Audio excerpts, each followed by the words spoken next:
Hey everybody, what's going on? It's another great episode of Lunchtime Talk with Steve. All right. So you got like a little preview of my intro there just a second ago, but we're gonna work on that and I'll have the intro up for you in just a moment. Of course, I'm Steve Barrow and I am your host. Now we have a guest that's going to be joining us today, Gary. He was on yesterday. He's the host of Convicted Conversations. You listen to him on iHeartRadio and he does some guest spots on the Breakfast Club and all kinds of stuff. I mean, he's been doing some great things. So, what we're gonna do is we're gonna get the show started in just a moment. I will just ask that you guys go out to my to share out the link. So you're watching it on my Facebook page now. Just go ahead and share it out to your friends, relatives, your favorite groups, everybody. Just share it out real quick. Let's see. I'm sharing it right now. In the meantime, what we'll do is we'll go ahead and play the intro, the one that you just saw the part for, and let's make this happen. All right. There we go.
All right, there we are. All right, Gary, what's going on? What's good with you, Steve? Hey, you know how it is. All right, so today we have Gary on the show with us again.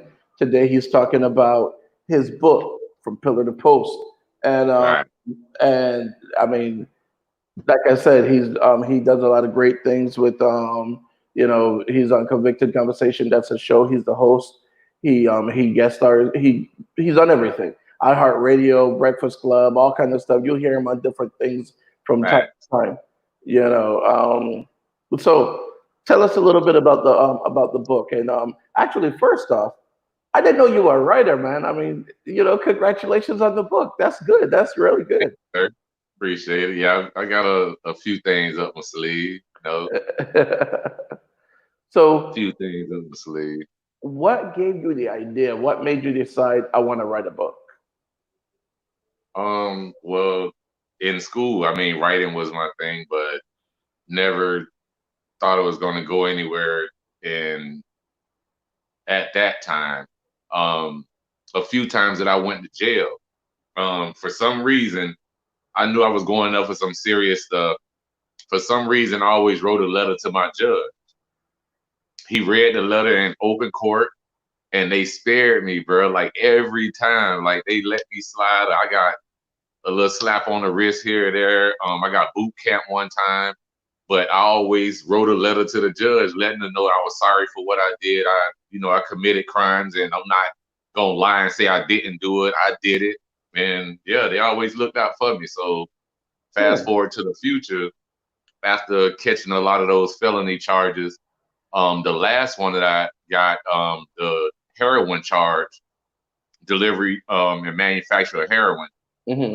that was adjudicated guilty. Now that charge, that one stuck. The other charges that I had previously were all adjudicated withheld, which Hmm. means it's there, but if you were looking for a job or what have you, they wouldn't hold it against you because it was adjudicated withheld. Adjudicated guilty is there. Like now they can see it, now they can hold it against you. And that's the Well, one that really stuck. let me ask you a question about that real quick, because Mm, when a person is looking for a job and they run that background check and it comes up, do they really go as far as to see if it's adjudication withheld, or I mean, do they go that far, or do they just go, oh, that's it? it probably depends on who the individual is. I don't know the logistics or how they come up with or how they do the hiring process. Hmm. But I know that they do a background check. I don't know how extensive. Like with the guys that's getting out of federal prison, they have a block on there. So Publix or Winn Dixie or Sam's Club, they couldn't see past that firewall. You know what I'm saying? So Right. those guys getting out, they get jobs like this. But guys at the state level, Hmm. going to jail for whatever crimes because they were state. If you do a background check on them, it pops right up. But the guys in federal, they don't have to go through those background checks when they're looking for jobs. Okay, now I see. But if you were doing Right, like if you're doing like the TSA pre-check with or something like that, that pops up because that's federal. right, right, right. All right. So go ahead, tell us. So you were telling us why. What made you decide to write the book? Right. And so throughout, after I started catching those charges and the one that stuck, the heroin charge, um, I started noticing like when you try to find somewhere to live, they wouldn't let you live there Hmm. because of a felony conviction, no matter how long ago it was. And they have something that's called no felony ever. And no felony ever is if you're applying for somewhere to live, no matter how long ago the felony was, no matter what the felony was for, they could deny you residency. They could say, no, you can't live here because of that old felony charge that you had. So now was seeing that the apartment complexes were totally against a felon living there. So now I had to find somewhere to stay. I had different girlfriends that I lived with. Um, and as I'm living with them, it all seemed like a movie to me. So I'm like, you know what? Let me just compile a book and put these different stories in my book. Like everything that I went through, the different girlfriends that I had, I put everything in a book. And, because I was going through the felony transition and looking for somewhere to stay, I also had females that I was dating or ran across or met while I was in jail. And I was able to actually um, have different accounts with these different females. Like one female, her name is Shanice in the book. I got out of jail. She let me live with her. I didn't have a job yet. I didn't have a car or anything, and she let me stay with her. So I talk about her.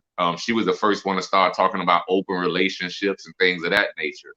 Hmm. Um, so I found out about that while I was trying to find my own place. Hmm. So living under her roof, she was like, this what I want to do. Eventually, her baby daddy got back in the picture. So I'm sleeping in one room. Them two sleeping in one room. You feel me? Right. So Okay. Wow. Okay, right. that's my mind is blown now. But hey, go ahead.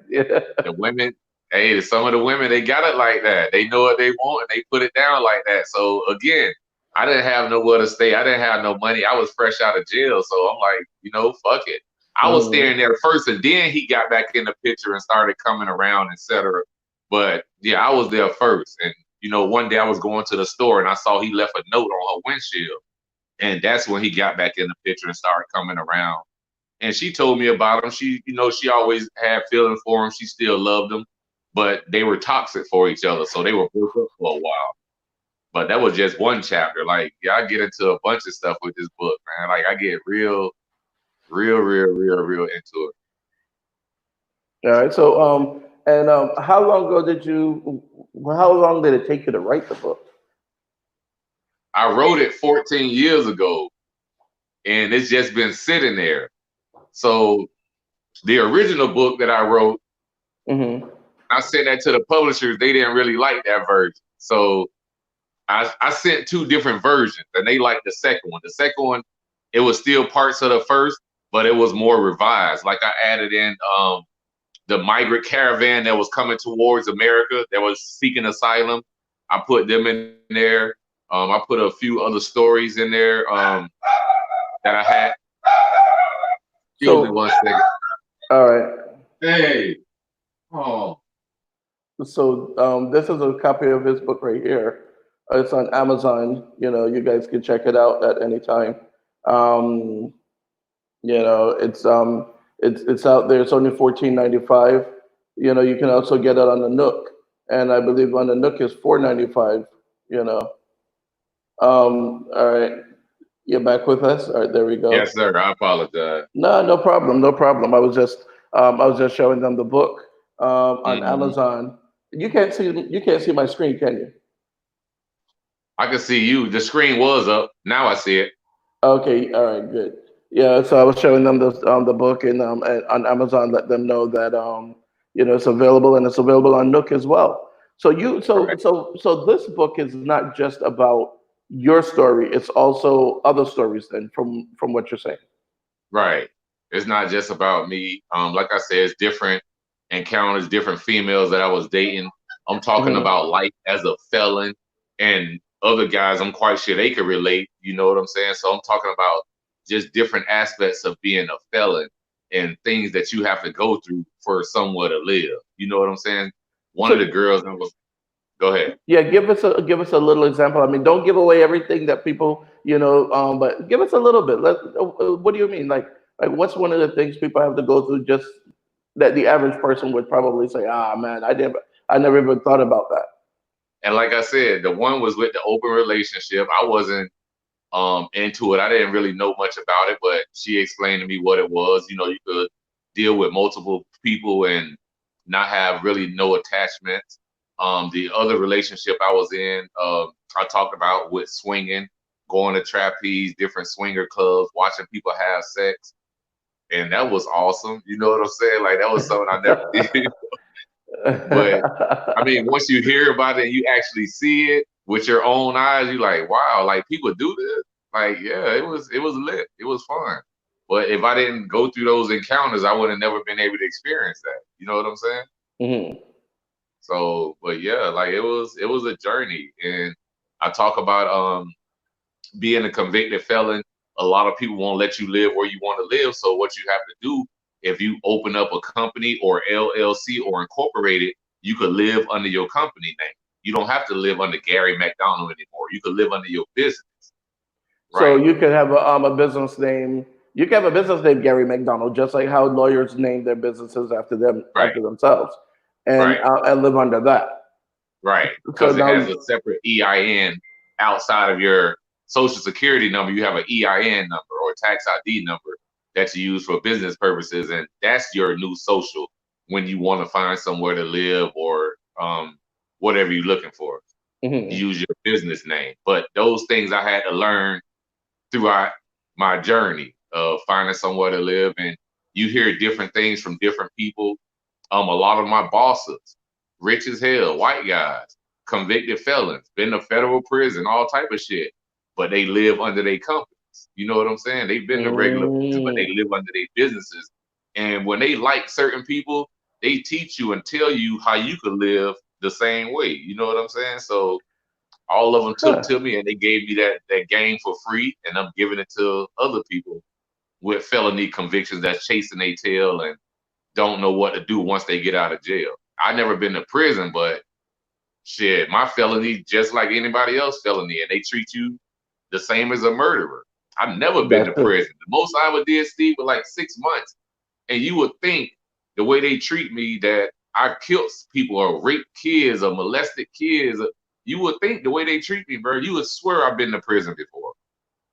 The way they handle me. So I put all of this in that book, and I put my heart in. I talk about, my dad and how we was raised in the church and how I was sneaking, selling drugs and stuff early, and just to go to prom. And I was supposed to go to the military. And a week before I went to the military, I caught my first drug charge. I talk about Oh man. a lot.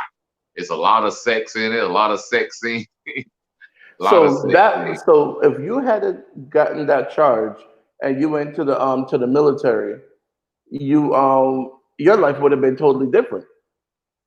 Yeah, I'm quite sure, especially the type of person I am. And I had 6 guys signed up going in with me.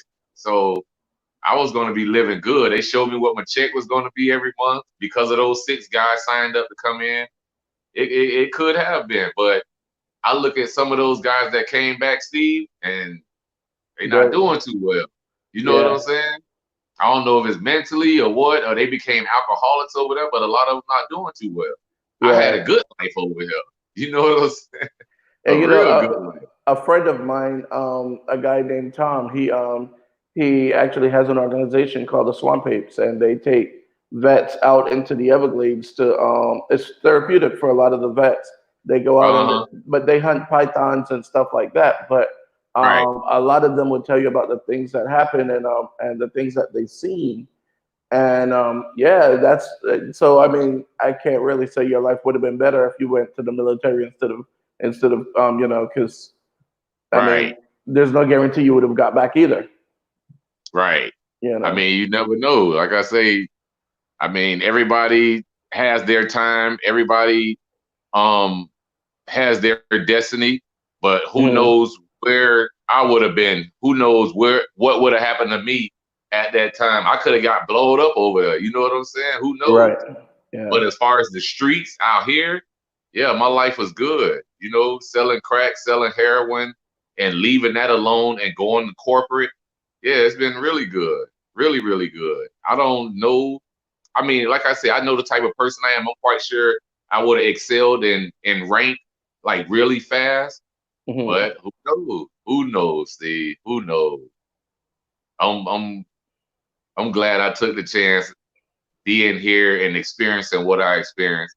I mean, like I said, I could have did the 18 months probation and went Hmm. later on, but something was just telling me to stay, and the money was really good at the time, so Yeah.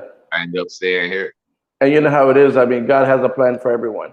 If that wasn't Right, His plan for you. His plan for you wasn't to go to the military. You right. know. So you never know. You never know. You know. Hmm. Hey. And we got a few visitors, a few people watching. If you guys have any questions or anything like that, definitely feel free to send the questions in. You know. Gary's pretty much an open book. He'll answer any question for you guys. You Yeah, know. If you guys definitely. are wondering where trapeze is, no, I'm just joking. Commercial in 441. Yeah, Just- Gary, I tell you, Gary's. I don't know, man. So, I so see you they've said, been messing with your boy Sheriff Tony lately. They've been digging deep on that boy. They done went back to his childhood. Now look what they doing to him. Here it is. He's a top cop. He's the sheriff of Broward County. They mm, done went all the way back to when he was 14 years old to pull up his record or to pull up that he shot someone in self-defense that was breaking into their house. He went and got a daddy gun shot buddy, and somebody that dug up this information and say, oh, he was acquitted. How did he get off, et cetera, et cetera. I'm wait, like, we're actually going to talk about that one on another show because I'm planning. okay. I'm coming up with some with a panel that I want to talk about that one with. But Jenny Yeah, was he's supposed to asking. be hitting me up to be on the podcast to talk about it. All right. When he does, I mean, cause I'm gonna try to get a hold of him too. But Jenny was asking, do you mentor high school kids? That's something Yes. that we were talking about. Remember? Yes, I go to middle schools, high school kids, neighborhood kids. I speak at halfway houses, and I'm trying to let the kids know early, the younger kids, the importance of not getting a felony conviction. If Right. you could go through your teens and your early 20s without getting a felony conviction, Life chances would be are way your different. life will be a little bit smoother than the guy that does have a felony A conviction. lot So smoother. A lot yeah, so I smoother. try to get to them early before they start wilding and rebelling at home and smoking weed and getting into the streets. If you could get to them before that, Hmm. they got a good chance. So she was asking also, what's the name of your business and what does your business offer? Well, it's the business that I have right now. Like I said, it's the podcast, Convicted Conversations podcast. And I just been promoting the book. People have been reaching out to me to go out and speak and do those things. But I haven't started a business as far as speaking engagements. I just been going to do it on my own for free. Um, they watch my videos, they hear me on my podcast, so they just been reaching out that way. But I haven't started a business doing that per se. We'll talk about that later on too, because with Yeah, all the we stuff spoke I about do, it a few times before, yeah, right? yeah, you and I talked about that because with a lot of the stuff I do with the schools, with Broward County School Board, we definitely want to get you into some of these schools, and let the kids know that number one, don't follow the other kids because I mean it's like the blind leading the blind, but Right, also to let them know that life is not always going to be easy because I mean you've right. seen some things out there on the streets as well. It's rough, I mean, when rough. you say that it was good, it doesn't mean that everything was like a music video. It's not Right. I it's mean, not like Power where Ghost just gets everything he wants. mine. It kind of was, Steve. Like I had a real smooth drug life. Like it was real smooth. Never had a break in. Never been robbed. Never been shot at. Never been stabbed. Never been nothing.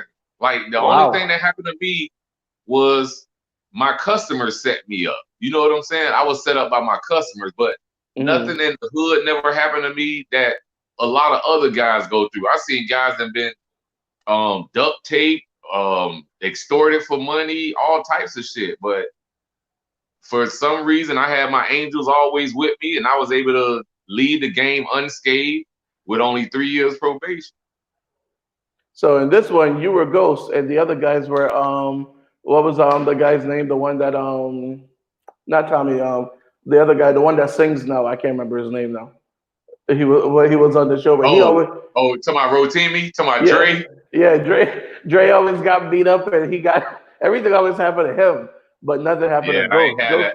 Ghost I was didn't just have that smooth. type of energy. I ain't had that type of energy around me. I was too laid back. I was into girls. I wasn't into arguing and fighting with dudes. I did sometimes, but it was Hmm. mainly at clubs, but not on the streets, not about business. And when I was selling heroin, it was just me. You know what I'm saying? I didn't have a team of guys. It was just me. You know what I'm Hmm. saying? So if I went to jail, I was going to jail alone. Wasn't nobody to Hmm. set up, wasn't nobody to snitch on. It was just me on And my own. nobody to snitch on you either, because Yeah, that's how you yeah. normally get caught. It's not you that they catch; it's your friend that they catch. Yeah, exactly. Yeah, Jenny was I didn't have those issues.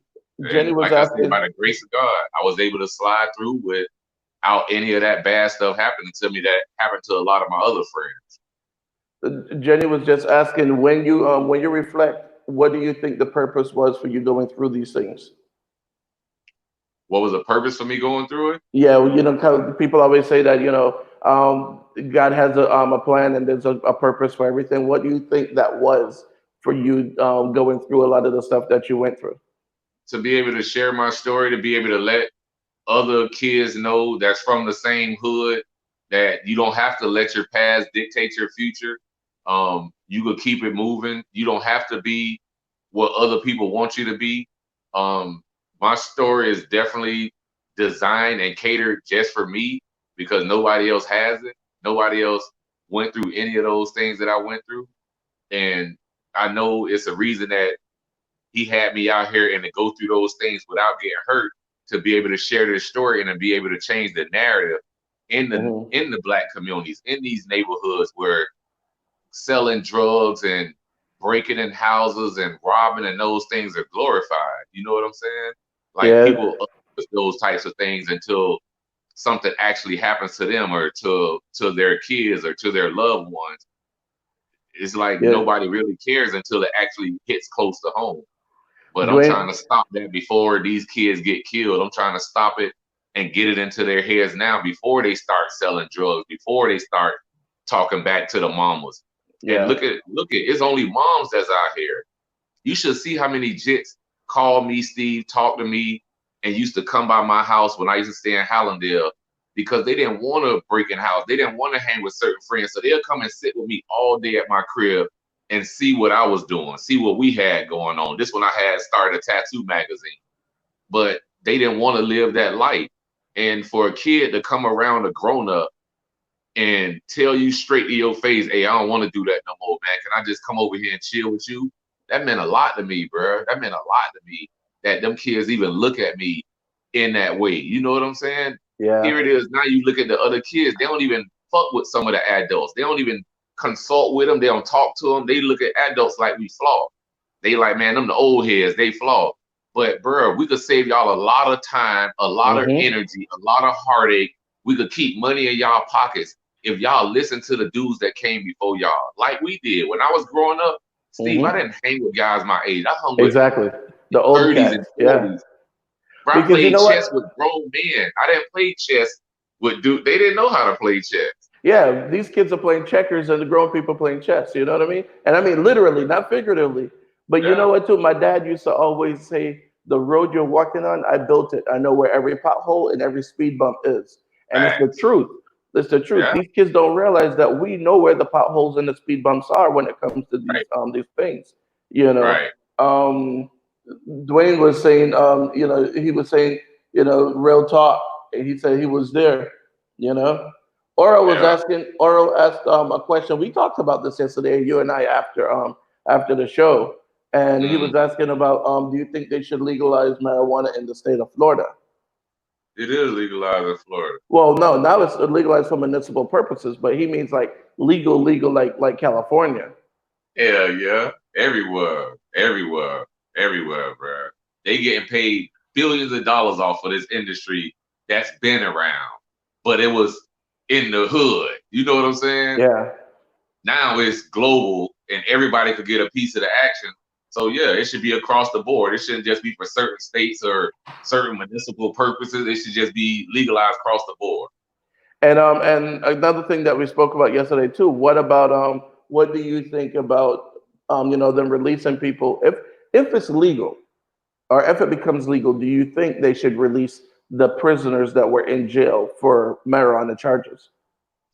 Mandatory should be released immediately. Like I say, once they start vacating those sentences and they start um, legalizing it, they're gonna have to go retro and let those people out. They have to go back and drop those cases. I mean, people doing a lot But of time behind weed. They shouldn't be. but Weed you're don't make saying, you act crazy. Weed don't make you bite people faces off. Weed calms you down. It mellows you out. You know what I'm saying? It don't make you become violent. So yeah. they should that they should have to do it. But are they doing that now in other states like Colorado and California? People that have been incarcerated for weed, have they been released because now it's legal, or are they still serving their time? It was showing on the news that they were letting people go in those states, California, I think Colorado as well, and a few others. But yeah, they have to let those people go. I mean, or they will face a bunch of lawsuits. Here it is, these guys still in jail, but you didn't pass the law saying weed is legal. So you have to let those people out. You can't keep them in jail after passing a law that pertains to them. You have to let them go. Yeah, true. Mandatory.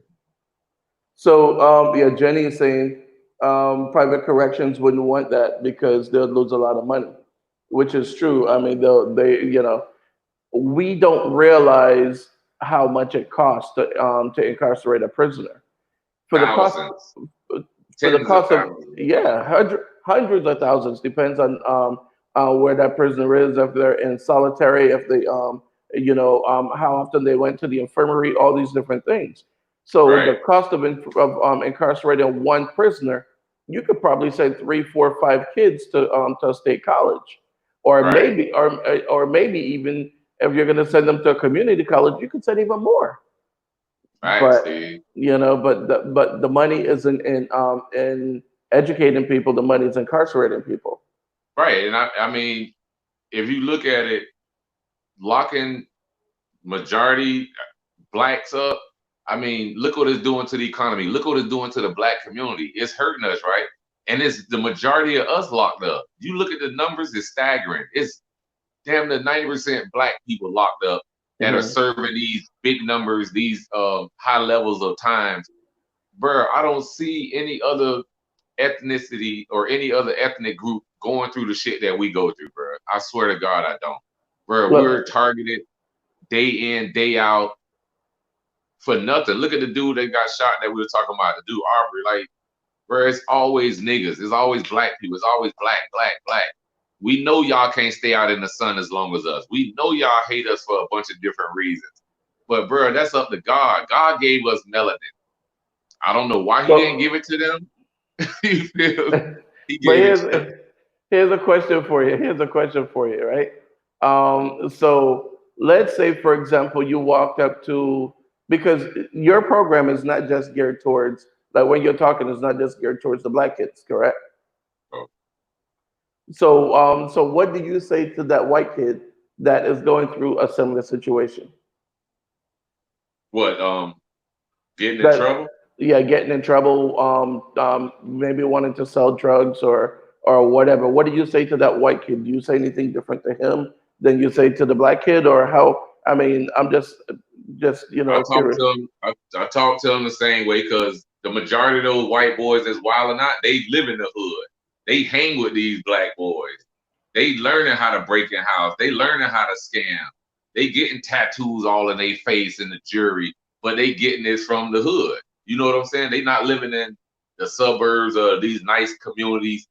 Not saying they don't do it, but they're learning from the hood. They learning from these black jits. So I talk Mm, to them the same way. Like they not getting talked to any different because I know they know what I'm talking about. They know the lingo. They know the lingo. They listen to Plies and Kodak and they listen to all of these people that are out there. They listen. They know the language. Trust me. So they getting it blood raw, just like I gotta give it to any other kid. They gonna get it blood ass raw. Ain't no sugarcoat. Your ass out there doing bad, you going to jail. And I promise you, that felony conviction is definitely not what you want. It ain't what you want. 'Cause that shit follow you all the way until your ass go to the graveyard. It's gonna haunt you. It's gonna follow you all. And I try to reiterate that to them over and over, bro. This shit gonna follow you till you the day you die. You're gonna be a convicted felon mhm. till the day you die. Just like on Charlie Brown, Pigpen got that fucking cloud of dirt following him. Bro, every fucking episode, this nigga got a cloud of dirt falling behind him, bro. You're gonna be dirty for the rest of your life because you don't want to listen as a kid or as a teenager, as a young adult. Bro, you got to listen. If you get a felony, I'm telling you, your life gonna suck. Ask your mamas, ask your daddies, ask your uncles, ask your And grandparents. and that's the other thing too, because a lot of people don't realize that not only does that felony mess you up, but it mess your family up. Because now, if you got a felony and your parents are trying to move into a gated community or a condo or something, and they say list everybody on the application. You can't Now, put him on there. You exactly, can't put him on there. Even if he paying bills there or not. If he go on that application, they do a background check, she not gonna be able to move there. If they even mhm, find out he living there, some of them could still put you out because he's not on the exactly, lease. because you're like exactly, and then even when you go to college, same thing, Yeah, because you go to college and these colleges find out that you have a felony record, then that's it, you're out. right. And look at me, Steve. Here it is. I've been in the insurance game 17 years. 17 years. I've written scripts for people for all kind of companies, $1 million scripts, bro. The scripts that I wrote back in the days for these jobs, for these companies, for their employees to read. This shit's still in circulation, but it's been tweaked over the years, right? Hmm. Now, at one point for years, I was getting good royalties off of those scripts from one company. But as time go on, and like I say, they didn't change all the words. That stopped. So they said, hey, if you have a And felony wait, conviction, and just for clarification, when you say scripts, you're talking about the script that people read when they're on the phone. right, to the Okay. customer, right. So as time going on and years going by, we making money, we killing it. They say, hey, all you guys need to go take your classes and get licensed to sell it. Let's run it. People coming back, Steve, they failing, they crying, they losing sleep. Nobody could pass this shit. So some people started passing. I went and took the class. I passed the class and passed the state test. Steve, just like they just tried to do with Sheriff Tony, they went to his past. Bro, they went all the way back to the 90s, and said, Gary, we see you used to sell drugs. Tell us about it. This 2017, when this shit first started happening, I got all the paperwork. I wrote papers to them, got it notarized, sent it off. Okay, we see you didn't pay any court costs from the 90s all the way up to 2000. Not one court cost, not a dollar. Steve, that's impossible. All right, go ahead. What were you gonna say? No, I was gonna say, but you paid it, because if not, you wouldn't have been able to get off of probation or anything like that, right? I don't have any receipts from 20-something years ago. No, but I'm saying, but you did pay it though. I know. Right. I would have went to jail if I didn't pay it. Exactly. Yeah, that's what I'm saying. But because I didn't have a paperwork from 20 years ago, they said, "Oh, you got to pay it again." Okay, wow. Done. Let's run it. Okay. Send me another letter a week later. Oh, we see you was on child support. You in the arrears. You this, you that. I'm like, what the fuck? All of this have to do with selling health insurance? Well, it's through the state, and you got to pay all of your court costs and all of your fines, and you have to pay this before you can get a license with the state of Florida.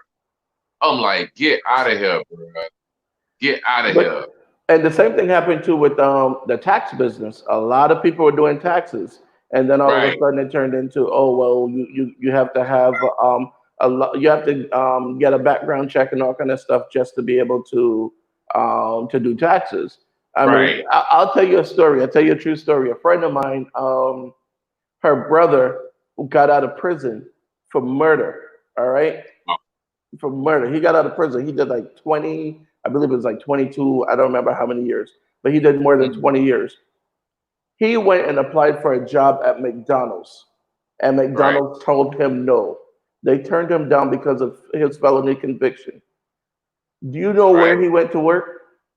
He went to one of and I'm not going to mention the name of the company because these are some powerful companies, but he went to work for one of those companies that do private security overseas, and they were doing private security for people like the UN, for army convoys, for different things like that. They were doing private stuff over there.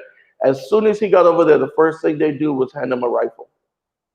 Right. And this man was making 100 and change a year over there doing what they call private security. And so it was through one of those private security firms.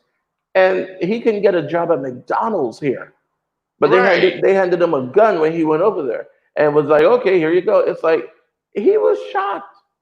That's how they do us, bro. That's how they do us. And he making a killing over there. Making a killing. And but the thing is, he can't bring the gun back over here because over here he's a felon. He can't touch it. Right. On the military base over there, he's good. They hand it to him. It's nuts. It's nuts, man. But horrible what they do to us, man. That's why I'm trying to let these kids know, like, this ain't what you want, man. I mean, it's ways around stuff, Steve, but if you don't have a felony, there's so much more they can do in life if they don't have a felony. So much more they can do in life. Now, another thing that you mentioned before too was like these kids with all these tattoos and everything. I mean, they see people like Lil Wayne and all these people with the tattoos on the face. I mean, that's another thing we have to talk to these kids about. They don't realize Lil Wayne doesn't need to go get a job. Right. And that's what I try to tell them. If you're looking for a job, they see the facial tattoos and, bruh, 9 out of 10 times you're not going to get it. You're going to get discouraged and you're going to go back to the streets and you're going to do what you know how to do best. Because I'll tell you, I mean, and I don't think at that point, I don't think that has anything to do with race or anything like that. Because honestly, me being a black man, if a person comes in for a job and they look like that, and let's say I have a hotel, I'm not hiring you for the front desk at my hotel with tattoos on your face. I mean, you're gonna scare the people off.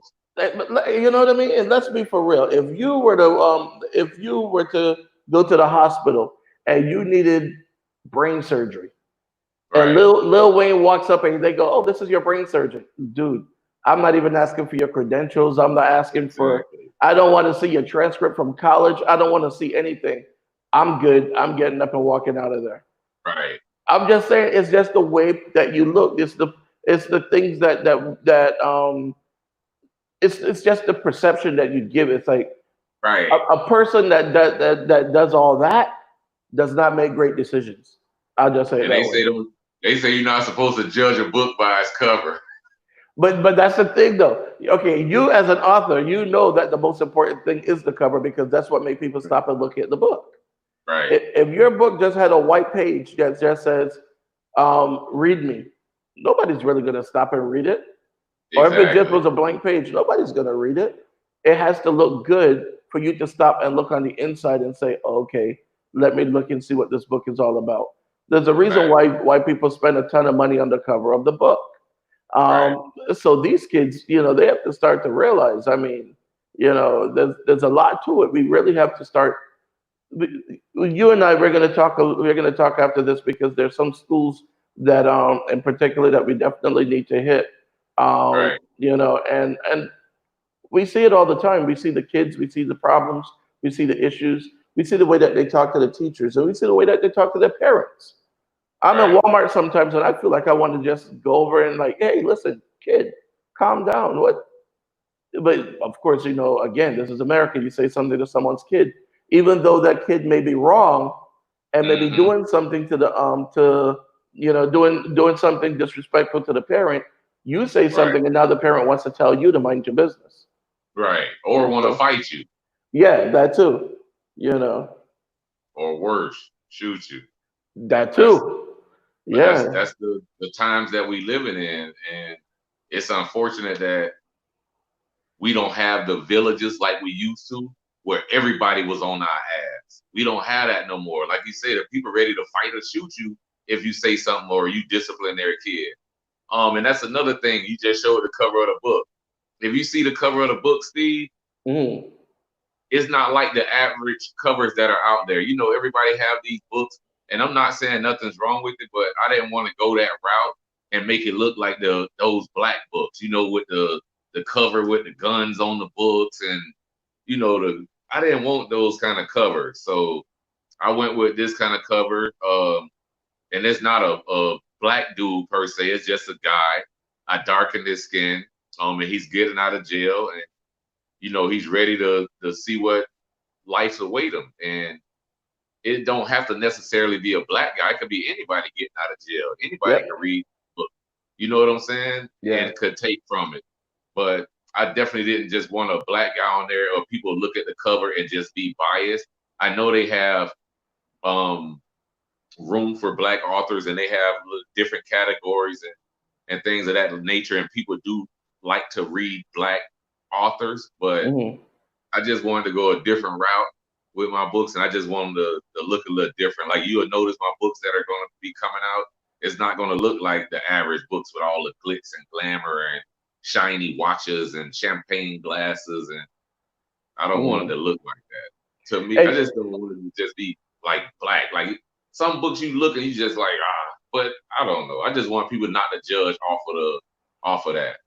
And the And thing too that I like about your book, and it's because it's written by a person who's actually been there. A lot of right, times we see these books, and they're written by people who might have interviewed people that right, went through something or whatever. But and don't get me wrong, a lot of times they can get the message across, but the hmm, passion and the feeling it really comes out more when it's from someone who's been there because right, you read it and you know how it makes you feel, right. and it's like I tell you, man, it's great, it's awesome. I'm telling you, and I really applaud you for writing your book.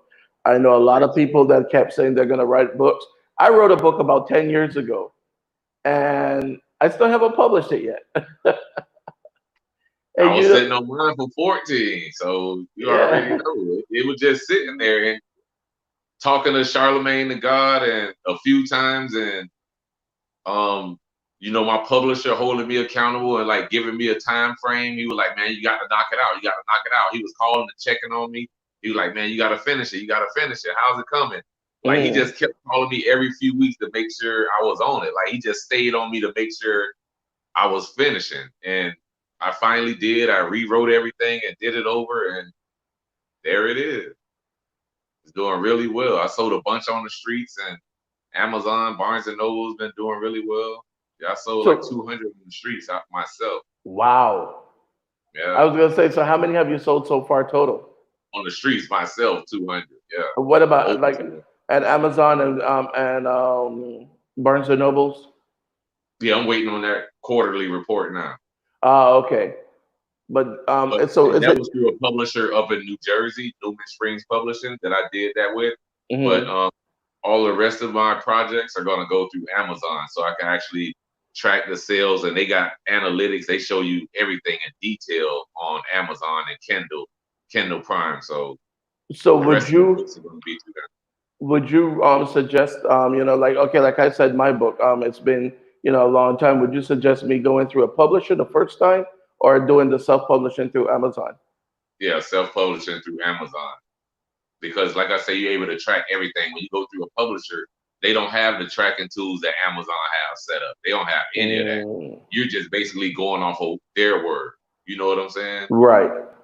I want to be able to track my sales in detail, and then you're cutting out them as well. So in the split So more is money really comes to good. you. Right, Yeah. more money. Right, Actually, not royalties even more going money. Not even more money. All the money. right, pretty much, yeah. But Yeah. Amazon got to get their cut for True. doing it, and you don't have to put no upfront money. You just publish, you upload everything on the PDF, the covers, and they do the rest. Yeah. Well, Yeah, it's pulling up on 1 o'clock now, so it's time for me to get ready to roll out of here. yes, sir. Again, I'm going to show you guys a copy of the book. It's on Amazon. Um, Barnes and Nobles, iTunes, ebooks. Check it is out. is it also available in audiobook or no? No, I have to do an audio book. Yeah, I think you should. I mean, you should. You definitely have the voice for the audiobook too. You Right. know. But here's the picture of the book. When you guys go on Amazon, look it up. Pillar to Post: A Felon Story, by Gary McDonald. So Get it. look it up, and it's only 14.95. If you get the Nook, it's what 9.95, 9.49 on the Nook. So it's not expensive at all. All right.